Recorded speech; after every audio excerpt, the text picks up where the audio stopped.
നമസ്കാരം. ശ്രീനാരായണ ഗുരു open university രണ്ടാം semester MA Malayalam ക്ലാസ്സുകളിലേക്ക് എല്ലാ പ്രിയ വിദ്യാർത്ഥികൾക്കും കൃത്യമായ സ്വാഗതം.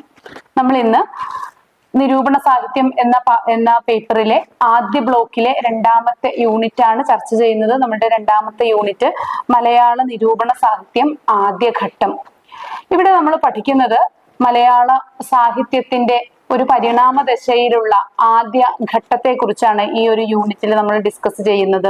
അപ്പോൾ ഇതിൽ നിന്ന് നമുക്ക് മലയാള നിരൂപണ സാഹിത്യത്തിന്റെ പരിണാമ ഘട്ടത്തെ കുറിച്ച് മനസ്സിലാകുന്നു. കൂടാതെ കാവ്യങ്ങൾ, നാടകങ്ങൾ, നോവലുകൾ, നിരൂപണങ്ങൾ, ചെറുകഥകൾ തുടങ്ങിയ എല്ലാ സാഹിത്യ രൂപങ്ങളുടെയും ആവിർഭാവ ഘട്ടത്തെ നമ്മൾ ഈ ഒരു യൂണിറ്റിൽ പരിചയപ്പെടുന്നു. കൂടാതെ സാഹിത്യ വിമർശനാത്മകതയും പ്രോത്സാഹനപരതയും എല്ലാം അതിന്റെ എല്ലാം എവല്യൂഷനെ കുറിച്ച് നമ്മൾ ഈ ഒരു യൂണിറ്റിൽ ചർച്ച ചെയ്യുന്നുണ്ട്. അപ്പോൾ സാഹിത്യ പരിണാമം എന്ന് പറയുന്നത് ഏതാനും പെട്ടെന്ന് നടന്ന, ഏതാനും ദിവസങ്ങൾ എടുത്ത് നടന്ന ഒരു പ്രക്രിയയല്ല എന്ന് നമുക്കറിയാം. അത് യുഗങ്ങളിലൂടെ, കാലങ്ങളിലൂടെ നടന്നു വന്നിട്ടുള്ള ഒരു പ്രക്രിയയാണ്. ആദികാവ്യത്തിന്റെ രചന മുതൽ ഇങ്ങോട്ട് സാഹിത്യം, ഏത് സാഹിത്യമാണെങ്കിലും മലയാളമാകട്ടെ ആംഗലേയ സാഹിത്യമാകട്ടെ, ഇന്ന് എത്തി നിൽക്കുന്ന ഈ ഒരു ദശ വരെയുള്ള കാലഘട്ടത്തിലുള്ള പരിണാമത്തെ കുറിച്ച് വളരെ വിശദമായിട്ട് പഠിക്കേണ്ടതുണ്ട്.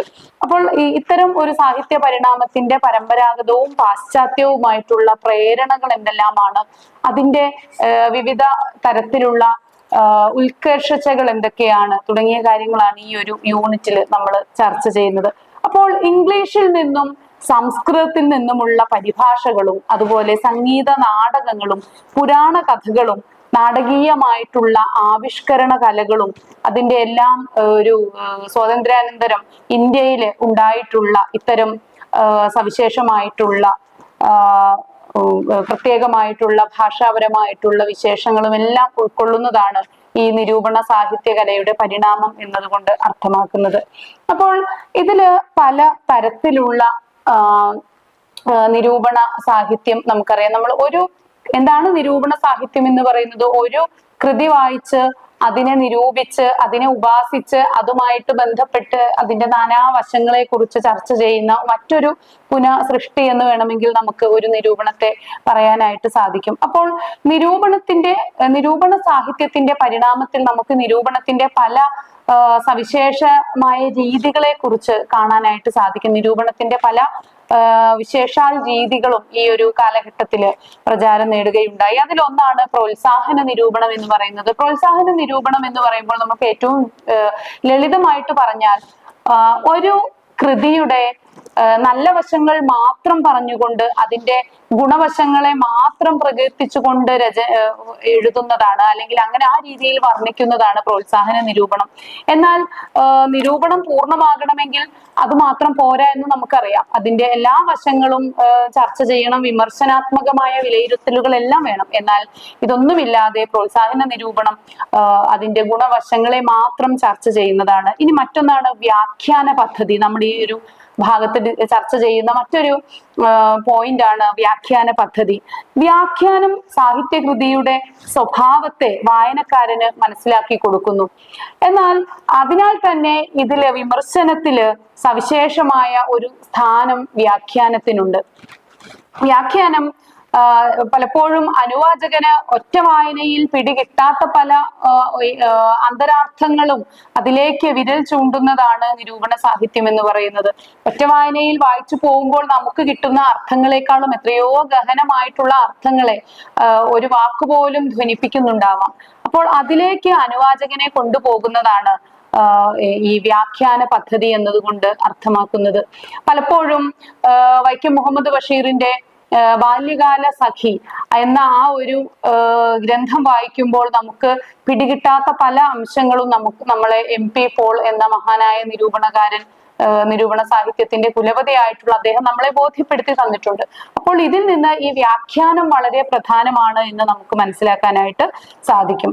അപ്പോൾ ഒരു വ്യാഖ്യാനത്തിലൂടെ കഥാസംഗ്രഹം, ഇതിവൃത്തം, അതിന്റെ കാലദേശങ്ങള്, അതുപോലെ പാത്ര നിരൂപണം, സാഹിത്യം, കവിയും ജീവചരിത്രവും തുടങ്ങിയ വാക്യകാവ്യ രൂപങ്ങളെല്ലാം തന്നെ ഇത്തരം വ്യാഖ്യാന കൃതികളിൽ നിന്ന്, വ്യാഖ്യാന നിരൂപണത്തിൽ നിന്ന് നമുക്ക് വായിച്ചെടുക്കാനായിട്ട് സാധിക്കും. ഇനി വ്യക്തമായ മാനദണ്ഡങ്ങൾ ഉപയോഗിച്ച് കൃതിയുടെ സാഹിത്യ സാംസ്കാരിക മൂല്യങ്ങൾ വിലയിരുത്തുന്നതിനും ഇത്തരം വ്യാഖ്യാന നിരൂപണ സാഹിത്യം സഹായകമാവാറുണ്ട്. അപ്പോൾ നമുക്ക് പ്രാചീന രചനകളുടെ ഒരു പഠനം ഇതിന് ഈ വ്യാഖ്യാനത്തിന്റെ നാൾവഴികളെ കുറിച്ച് പഠിക്കുമ്പോൾ നമുക്ക് ഒരു പ്രാചീന രചനകളുടെ പഠനം വളരെ അനിവാര്യമാണ്. അപ്പോൾ സമഗ്ര പഠനങ്ങള് ഈ ഒരു മേഖലയിൽ നടന്നതിന്റെ ഒരു തുടർച്ചയായിട്ട് ധാരാളം പ്രാചീന കൃതികൾ പഠന വിധേയമായിട്ടുണ്ട്. അപ്പോൾ കേരളവർമ്മ വലിയ കോയി തമ്പുരാനാണ് ഈ ഒരു മേഖലയിൽ വളരെ പ്രമുഖനായ ഒരു വ്യക്തി എന്ന് പറയുന്നത്. അപ്പോൾ സുകുമാർ അഴീക്കോട് അദ്ദേഹത്തിന്റെ നവീന ഗദ്യത്തിന്റെയും വിമർശനത്തിന്റെയും പിതാവായി വിശേഷിപ്പിച്ചിരിക്കുന്നത് കേരളവർമ്മയെയാണ്. അപ്പോൾ കേരളവർമ്മ വലിയ കോയി തമ്പുരാനെയാണ്. അപ്പോൾ മലയാള സാഹിത്യത്തെ ഇഴകീറി പരിശോധിച്ച് പഠനം നടത്തിയ ഒരു മഹാപ്രതിഭയാണ് സുകുമാർ അഴീക്കോട്. അപ്പോൾ അദ്ദേഹമാണ് കേരളവർമ്മ വലിയ കോയി തമ്പുരാനെ നവീന ഗദ്യത്തിന്റെയും വിമർശനത്തിന്റെയും പിതാവ് എന്ന് വിശേഷിപ്പിച്ചിരിക്കുന്നത്.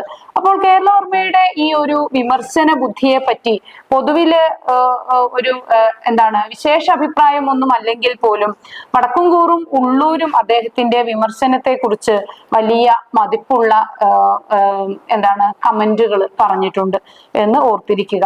അപ്പോൾ ഇവിടെ നമുക്ക് തോട്ടയ്ക്കാട് ഇക്കാവർമ്മയുടെ സുഭദ്രാർജുനം ഭാഷാ നാടകത്തെ കുറിച്ച് വലിയ കോയി തമ്പുരാൻ എഴുതിയ അഭിപ്രായമുണ്ട്. ഒരു പെണ്ണ് അദുഷ്ടാക്ലിക് ശബ്ദ അർത്ഥമായ ചാരുനാടകം ചമച്ചതിനെ സ്തുതിക്കുന്ന ഒരു പദ്യത്തിന് ശേഷം ഈ സുഭദ്രാർജുനം ഇതുവരെ ഉണ്ടായ എല്ലാ ഭാഷാ നാടകങ്ങളെയും ലാളിത്യം കൊണ്ടും മാധുര്യം കൊണ്ടും അതിശയിച്ചിരിക്കുന്നു എന്ന് പറയുന്നതിനെ ഞാൻ ഒട്ടും മടിക്കുന്നില്ല എന്ന് കേരളവർമ്മ വലിയ കോയി തമ്പുരാൻ പറഞ്ഞു വെക്കുന്നുണ്ട്. അപ്പോൾ ഇതിൽ നിന്ന് ഇദ്ദേഹം ഒരു കൃതിയെ സമഗ്രമായിട്ട് പഠിക്കുകയും അതിനെ നടപ്പിലുള്ള കീഴ്വഴക്കങ്ങളെ എല്ലാം ലംഘിച്ചുകൊണ്ട് സ്വതന്ത്രമായ അഭിപ്രായ പ്രകടനം നടത്തുന്നതിനുമെല്ലാം കേരളവർമ്മ വലിയ കോയി തമ്പുരാൻ മുതിർന്നിട്ടുണ്ട്. ഇനി നിരൂപണത്തെ ധ്വംസകം, പോഷകം എന്നിങ്ങനെയും ഇദ്ദേഹം നിരൂപിക്കുന്നുണ്ട് അല്ലെങ്കിൽ വിഭജിക്കുന്നുണ്ട് എന്ന് കൂടി ഓർത്തിരിക്കുക. ഇനി പോഷക വിമർശകനായിട്ട് ഏറ്റവും ശ്രദ്ധ നേടിയപ്പോഴും ഇദ്ദേഹം കേരളവർമ്മ വലിയ കോയി തമ്പുരാൻ വിമർശന ശേഷി പ്രകടിപ്പിച്ചിട്ടുണ്ട്. എല്ലായ്പ്പോഴും പ്രോത്സാഹനം മാത്രമോ അല്ലെങ്കിൽ ഗുണഗണങ്ങളെ പാടി പുകഴ്ത്തുക മാത്രമല്ല, ശുദ്ധമായി വിമർശിക്കാനും ഇദ്ദേഹത്തിന് സാധിച്ചിട്ടുണ്ട്. അപ്പോൾ KC കേശവപിള്ളയുടെ ലക്ഷ്മി കല്യാണം എന്ന നാടകത്തിന് ഇദ്ദേഹം എഴുതിയ ഒരു അഭിപ്രായമുണ്ട്. നമുക്ക് അതൊന്ന് നോക്കാം. ഗ്രന്ഥകർത്താവിന്റെ കഴിവിനെയും കഥാസന്ദർഭത്തെയും പ്രശംസിച്ചു. അതിനുശേഷം അക്കാലത്തുണ്ടായ കാവ്യങ്ങളിൽ നിന്ന് വേർതിട്ട് നിൽക്കുന്നതായ ഒരു ഗുണവും ഇതിൽ കാണുന്നില്ല എന്ന് അദ്ദേഹം ഏറ്റവും നിഷ്പക്ഷമായി കൊണ്ടുള്ള ഒരു വിമർശനവും ഇദ്ദേഹം അതിൽ ഉന്നയിക്കുകയുണ്ടായിട്ടുണ്ട്.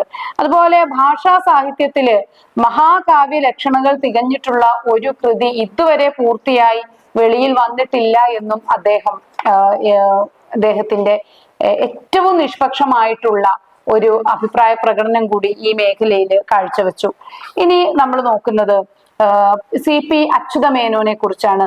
മലയാള സാഹിത്യ വിമർശനത്തിലെ ഒരു ഉദയതാരമായിട്ട് പരിഗണിക്കപ്പെടുന്ന വിമർശകനാണ് CP.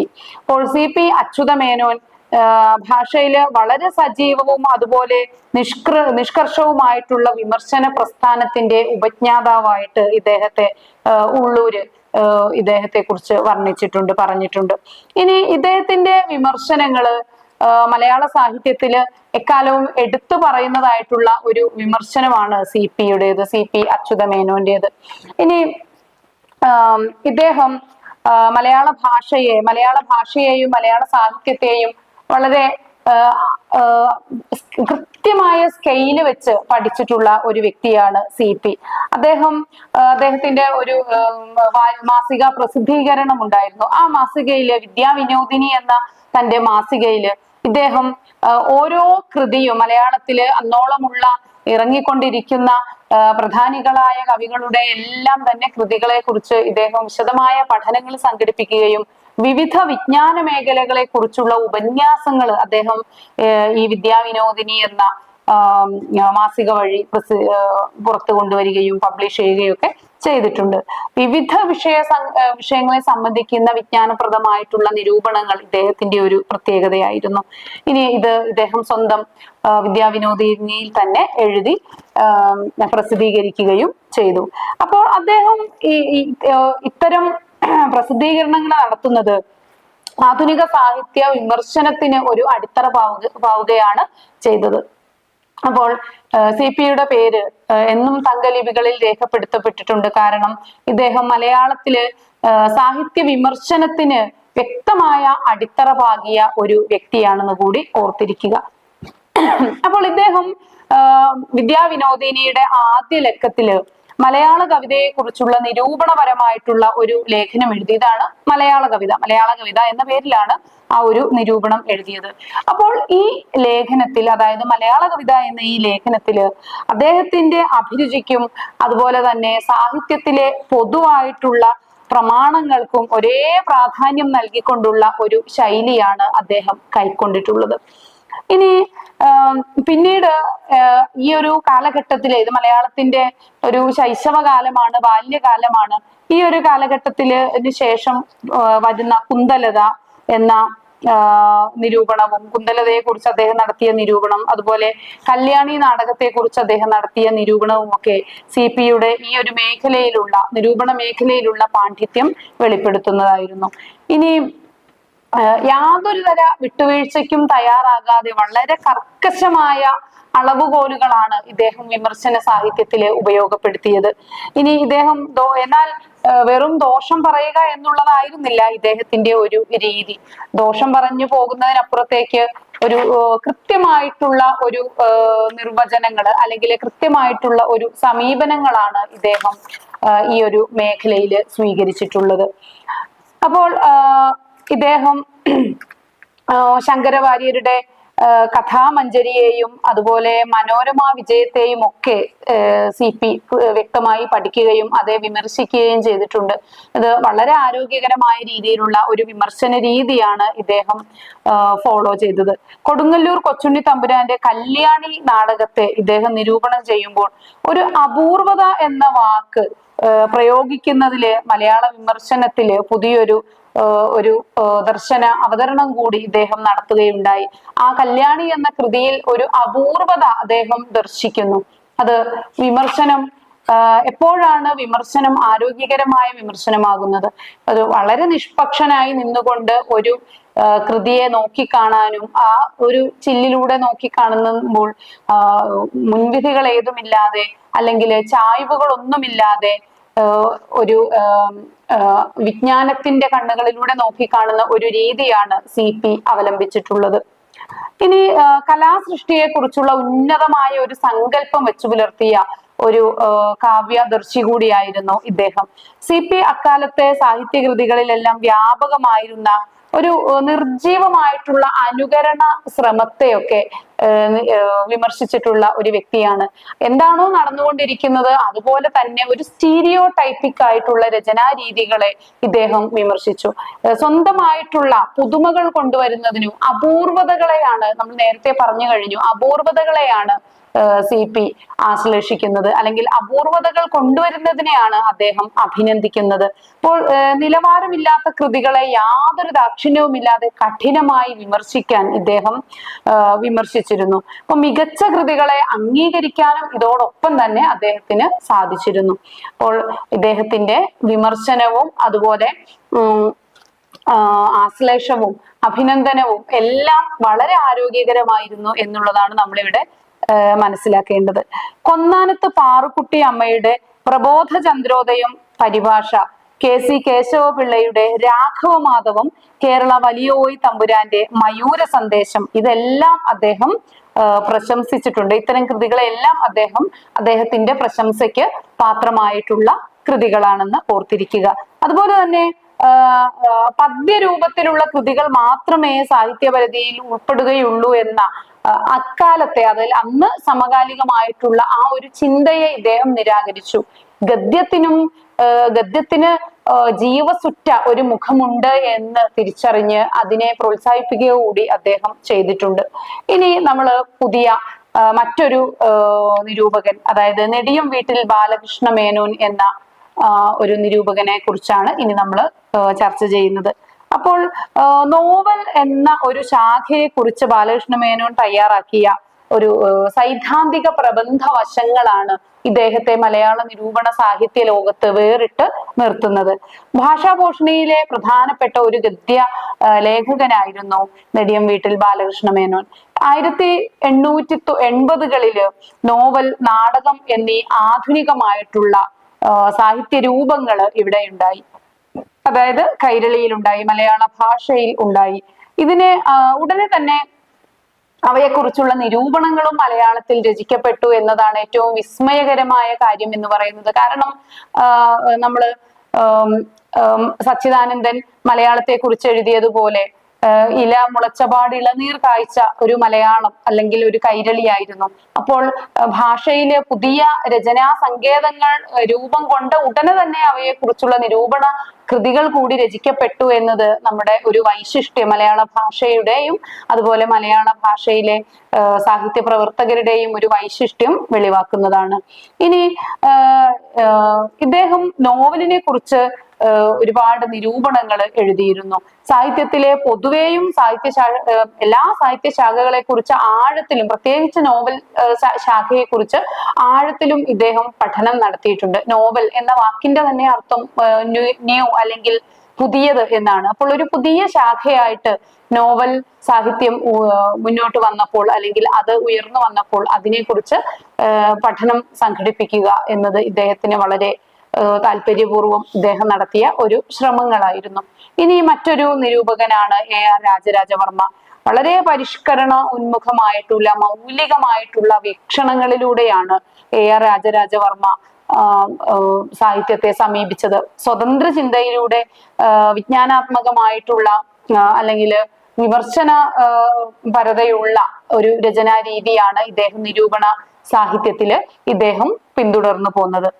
അതുപോലെ തന്നെ അലങ്കാര ശാസ്ത്രത്തെയും ഛന്ദസ്സിനെയും എല്ലാം, ഛന്ദസ്സും ഒക്കെ ഗദ്യ സാഹിത്യത്തിലും ഒത്തിണങ്ങി പോകുന്നതിനെ കുറിച്ച് ഇദ്ദേഹം പഠനം നടത്തിയിട്ടുണ്ട്. എന്ന് വെച്ചാല് കാവ്യം മാത്രമല്ല സാഹിത്യമെന്നും കാവ്യത്തിന് അപ്പുറത്തേക്കുള്ള സാഹിത്യകൃതികൾ മ്ലേച്ഛമെന്നോ തരം താഴ്ന്നതെന്നോ പറഞ്ഞിരുന്ന ഒരു കാലഘട്ടത്തിലാണ് ഇദ്ദേഹം ഗദ്യത്തെ, നമ്മൾ നേരത്തെ പറഞ്ഞ നെടിയം വീട്ടിൽ ബാലകൃഷ്ണ മേനോനെ പോലെ തന്നെ ഗദ്യ സാഹിത്യത്തിന്റെ ഔന്നത്യത്തെ കുറിച്ച് ഇദ്ദേഹം AR രാജരാജവർമ്മ പറയുന്നത്. ഇനി മലയാളത്തിന്റെ ക്ലാസിക്കൽ വിമർശനത്തിന്റെ ആരംഭം ഇദ്ദേഹത്തിന്റെ വൃത്തമഞ്ജരി, സാഹിത്യ സാഹസ്യം തുടങ്ങിയ ഗ്രന്ഥങ്ങളുടെ രചനയോടുകൂടിയാണ് വരുന്നത്. കാവ്യമെല്ലാം പദ്യമായിരിക്കണമെന്നോ വൃത്ത നിബന്ധനയ്ക്ക് ചേർന്ന് എഴുതുന്ന വാക്യമെല്ലാം കാവ്യമാകുമെന്നോ പറഞ്ഞുകൂടാത്തതാകുന്നു എന്നാണ് ഇദ്ദേഹം പറയുന്നത്. അതായത് നമ്മൾ നേരത്തെ പറഞ്ഞ ആ ഒരു പോയിന്റിനെ അണ്ടർലൈൻ ചെയ്യുന്നതാണ് ഇദ്ദേഹത്തിന്റെ ഈ ഒരു വാക്കുകള്. ഇനി അതുപോലെ പദ്യലക്ഷണം വൃത്തശാസ്ത്രത്തെയും കാവ്യലക്ഷണം സാഹിത്യശാസ്ത്രത്തെയും ആശ്രയിച്ചാണ് നിൽക്കുന്നത് എന്നുകൂടി ഇദ്ദേഹം പ്രസ്താവിക്കുകയുണ്ടായി. അതിനർത്ഥം കാവ്യമോ മേൽത്തരം, ഗദ്യമോ മേൽത്തരം എന്നതിന് ഒരു ഉത്തരമില്ല. ഇത് കാവ്യാത്മകമായ പദ്യങ്ങളും പദ്യാത്മകമായ കാവ്യങ്ങളും എല്ലാം തന്നെ മലയാള ഭാഷയ്ക്ക് അല്ലെങ്കിൽ മലയാള സാഹിത്യത്തിന് ഉത്തുംഗമായിട്ട് നിലനിൽക്കുന്നതാണ് എന്ന് ഇദ്ദേഹം പറയുകയുണ്ടായി. അപ്പോൾ AR രാജരാജവർമ്മയുടെ സാഹിത്യകൃതികളുടെ പ്രകാശനം സാഹിത്യത്തിലാണ് കാണുന്നത്. ഇന്ദുലേഖയെ മഹാകാവ്യം എന്ന് വിളിക്കാൻ ഇദ്ദേഹം മടിക്കുന്നുമില്ല. അപ്പോൾ ഇതാണ് നമ്മൾ നേരത്തെ പറഞ്ഞ ഒരു പോയിന്റ്. കാവ്യമെന്നോ അല്ലെങ്കിൽ ഗദ്യമെന്നോ പദ്യമെന്നോ ഉള്ള വ്യത്യാസമില്ലാതെയാണ് ഇദ്ദേഹം സാഹിത്യത്തിന്റെ മൂല്യത്തെയാണ് ഇദ്ദേഹം അളന്നത്. അതുകൊണ്ട് തന്നെയാണ് ഇന്ദുലേഖയെ ഇദ്ദേഹം കാവ്യം, മഹാകാവ്യം എന്ന് യാതൊരു മടിയും കൂടാതെ ഇദ്ദേഹം സംബോധന ചെയ്യുന്നത്. ഇനി നമ്മള് മറ്റൊരു നിരൂപണകാരനാണ് സി അന്തപ്പായി മലയാളത്തിലെ പത്രമാസികകളില് സാഹിത്യ സംബന്ധിയായിട്ടുള്ള ലേഖനങ്ങൾ എഴുതിയാണ് ഇദ്ദേഹം മലയാള സാഹിത്യ ലോകത്തേക്ക് കടന്നു വരുന്നത്. സാഹിത്യ വിമർശകൻ എന്ന നിലയിലാണ് സി അന്തപ്പായി ഏറെ പ്രസിദ്ധനാവുന്നത്. അപ്പോൾ അതിരുകൾക്കുള്ളിൽ ഉറച്ചു നിൽക്കുന്ന തരത്തിലുള്ള സാഹിത്യ പ്രമാണങ്ങളെ അദ്ദേഹം അടിമപ്പെട്ടിരുന്നില്ല. നമ്മൾ നേരത്തെ പറഞ്ഞതുപോലെ തന്നെ ഭാഷയുടെ ഛന്ദസിന്റെയും അതുപോലെ തന്നെ വ്യാകരണത്തിന്റെയും ഒന്നും ഒരു അതിര് വരച്ചിട്ട് അതിനകത്ത് നിൽക്കുന്നതല്ല. അതിന് വളരെ പരന്ന ഒരു തലമാണ് ഈ ഭാഷയ്ക്ക് ഉള്ളതെന്നും അതുകൊണ്ട് തന്നെ ഈ ഭാഷയിൽ രചിക്കുന്ന സാഹിത്യ കൃതികൾക്കും നമ്മൾ അത്തരം അതിർവരമ്പുകൾ നിശ്ചയിച്ചുകൂടാ എന്നുമുള്ള ആശയങ്ങളിൽ ഊന്നി നിന്നുകൊണ്ടായിരുന്നു സി അന്തപ്പായിയുടെയും നിരൂപണങ്ങൾ വന്നിരുന്നത്. അപ്പോൾ ഇദ്ദേഹത്തിന്റെ നിരൂപണങ്ങളും ആദ്യഘട്ടങ്ങളിൽ പ്രസിദ്ധീകരിച്ചിരുന്നത് വിദ്യാവിനോദിനിയിലായിരുന്നു. വിദ്യാവിനോദിനിയെ കുറിച്ച് നമ്മൾ കഴിഞ്ഞ ഇപ്പോൾ ഇതിന്റെ ആദ്യ ഭാഗത്ത് ഈ ഒരു യൂണിറ്റിന്റെ ആദ്യ ഭാഗത്ത് ചർച്ച ചെയ്തിരുന്നു. അപ്പൊ നാടകങ്ങളെ കുറിച്ച് ഈ നിരൂപകന്മാരൊന്നും ചിന്തിക്കാത്ത ഒരു കാലഘട്ടമായിരുന്നു അത്. ഈ ഒരു കാലഘട്ടത്തിലാണ് ഇദ്ദേഹം കൊട്ടാരത്തിൽ ശങ്കുണ്ണി ഇംഗ്ലീഷിൽ നിന്നും ഇതിവൃത്തം സ്വീകരിച്ചുകൊണ്ട് മലയാളത്തിൽ എഴുതിയ ദേവി വിലാസം നാടകത്തെ കുറിച്ച് ഇദ്ദേഹം നിരൂപണം തയ്യാറാക്കുന്നത്. അതായത് കാവ്യങ്ങൾക്ക് നിരൂപണം എഴുതിക്കൊണ്ടിരുന്ന ഒരു കാലഘട്ടത്തില് നാടകത്തിനും ഇദ്ദേഹം നിരൂപണം എഴുതി. എന്ന് വെച്ചാല് നാടകം ഭാഷയുടെ പ്രധാനപ്പെട്ട ഒരു വിഭാഗമാണെന്നും നാടകത്തിനും നിരൂപണ കൃതികളാകാം അല്ലെങ്കിൽ നിരൂപണ ഗ്രന്ഥങ്ങളാവാം എന്ന രീതിയിൽ ഇദ്ദേഹം രചിക്കുന്നു. ഇനി ഇദ്ദേഹം തോട്ടക്കാട്ട് ഇക്കാവമ്മയുടെ സുഭദ്രാർജുനത്തെയും അതുപോലെ മാലതി മാധവം നാടകത്തിന്റെ തർജ്ജമയെ കുറിച്ചും സി അന്തപ്പായി നിരൂപണങ്ങൾ രചിച്ചിട്ടുണ്ട്. ഇനി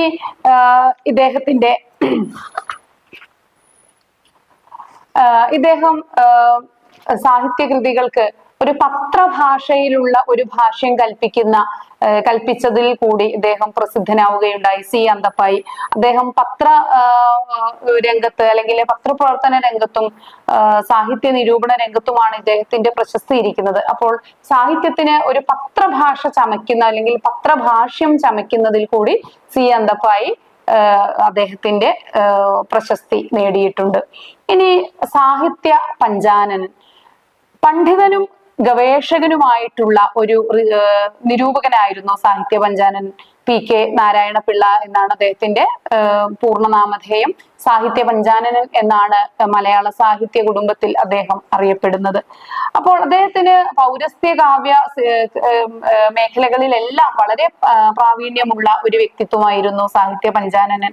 പാശ്ചാത്യ പൗരസ്ത്യ സമന്വയം അദ്ദേഹത്തിന്റെ സാഹിത്യ വിമർശനത്തിന് ഒരു ഘനം നൽകിയ ഒന്നായിരുന്നു. അപ്പോൾ ഇദ്ദേഹം പാശ്ചാത്യ കൃതികളെ കുറിച്ചും പൗരസ്ത്യ കൃതികളെ കുറിച്ചും ഒക്കെ നല്ല അവഗാഹമുള്ള വളരെ പണ്ഡിതനായ ഈ മേഖലയിൽ നിരന്തരമായിട്ട് ഗവേഷണങ്ങൾ നടത്തിക്കൊണ്ടിരിക്കുന്ന ഒരു വ്യക്തിയാണ് സാഹിത്യ പഞ്ചാനൻ. അതുകൊണ്ട് തന്നെ ഇദ്ദേഹത്തിന്റെ കൃതികൾക്കെല്ലാം തന്നെ അല്ലെങ്കിൽ നിരൂപണത്തിന് ഒരു വലിയ വൈശിഷ്ട്യം കൽപ്പിക്കപ്പെടുന്നുണ്ട്. ഇനി ഇദ്ദേഹത്തിന്റെ ഒരു വിമർശനത്രയമുണ്ട്.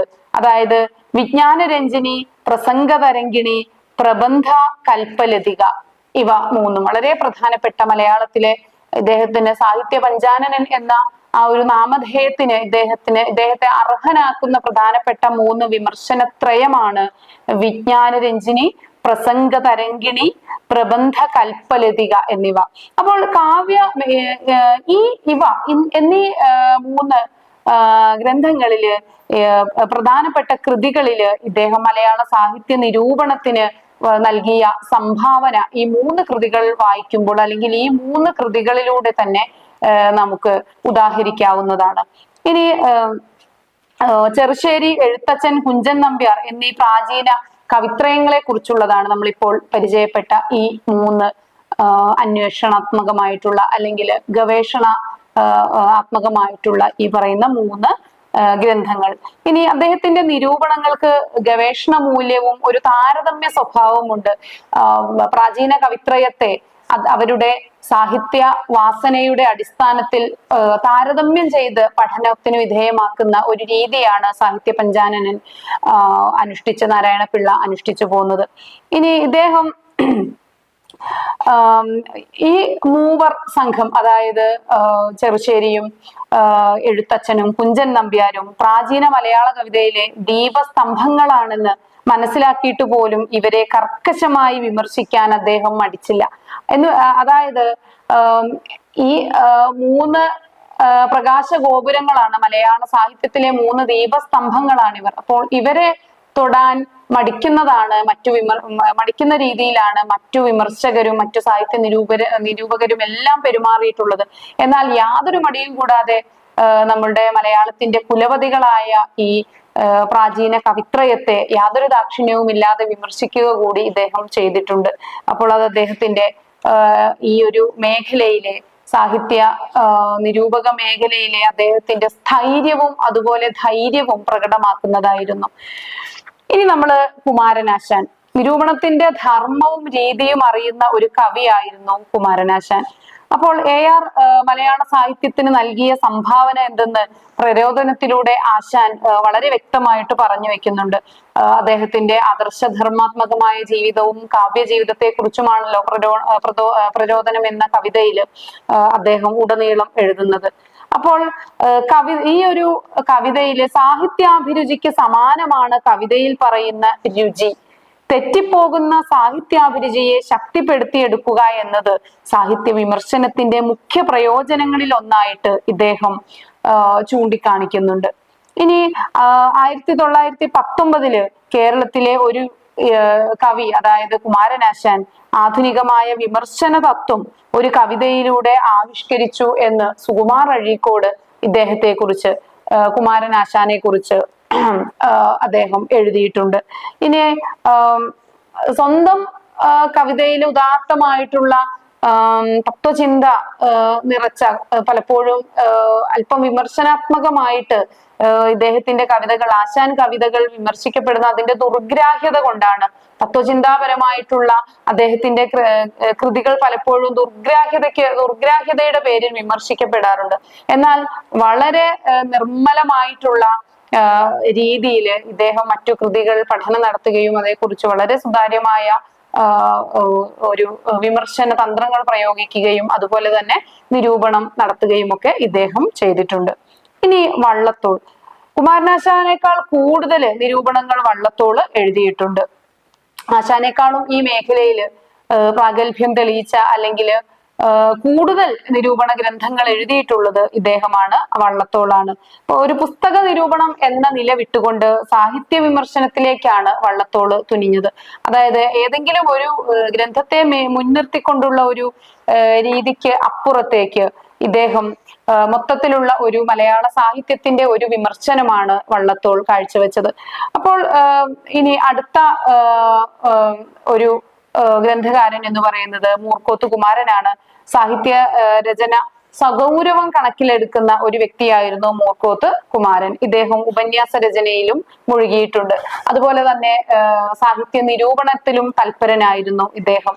അപ്പോൾ ഇദ്ദേഹം ലളിതോപാസകൻ എന്ന നിലയിൽ സ്വതസിദ്ധമായ ഒരു ശൈലി അദ്ദേഹത്തിനുണ്ടായിരുന്നു. കാകൻ എന്ന ഒരു പുസ്തകത്തിന്റെ മുഖവുരയിൽ അദ്ദേഹം എഴുതിയതിനെ കുറിച്ച് വളരെ എക്കാലവും സാഹിത്യ ലോകം ചർച്ച ചെയ്തിട്ടുള്ള ഒന്നാണ്. കാക്കയെ പറ്റി എഴുതുവാനുള്ളതൊക്കെ എഴുതി കഴിഞ്ഞു, ഇനി ഒരു മുഖവുര വേണ്ടയോ എന്ന് അച്ചുകൂടക്കാർ ചോദിക്കുന്നു, അതിനെ സ്തുതിച്ചാലും ദുഷിച്ചാലും ആരും ചോദിക്കുവാനില്ല. മുഖവുര എന്ന പുസ്തകത്തെ കുറിച്ചാണ് ഇപ്രകാരം പറയുന്നത്.